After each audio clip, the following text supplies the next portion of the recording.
कुपवाडमध्ये साईनगरमध्ये रस्त्याची कामे सुरू झाली असून भारत सूतगिरणीपासून जाणाऱ्या रस्त्यालगत साईनगर ही वसाहत आहे। संपूर्ण गुंठेवारी भाग असल्याने येथे विकास कामे करण्याची आवश्यकता होती। अनेक वर्षापासून नागरिकांनी रस्त्याची मागणी केली होती।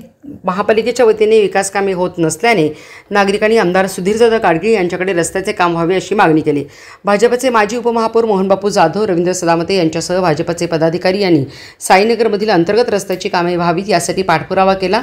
कामाला सुरुवात झाली असून कुपवाडच्या मुख्य रस्त्यापासून डावीकडे जाणाऱ्या रस्त्याचेही काम पूर्ण होत असल्याने नागरिकांना कुपवाड शहराच्या उपनगरात जा-ये करणे सोयीचे होणार आहे। साईनगर आणि शाहूगृह निर्माण संस्था यांच्यामधून हा जाणारा रस्ता हा कुपवाड लक्ष्मी मंदिर आणि कुपवाड साखर कारखान्याला जोडणारा हा प्रमुख मधला मार्ग आहे।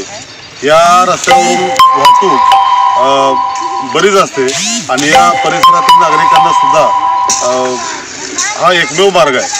आणि या नागरिकांनी ज्यावेळेला कार्यसम्राट आमदार सुधीरदादा गाडगीळ यांच्याकडे मागणी केली असता आमदार सुधीरदादा गाडगीळ यांनी हा निधी उपलब्ध करून दिला आणि याचबरोबर पलीकडचे ही रस्ते मंजूर करून तेही सध्या चालू आहेत। तब्बल 29 लाख रुपयाचा निधी उपलब्ध केला आणि सध्या या रस्त्याचं काम प्रगतीपथावर आहे। अतिशय चांगली सोय या नागरिकांची होत असून नागरिकांनी आमदार सुधीरदादा गाडगीळ यांचं आभार मानलेलं आहे।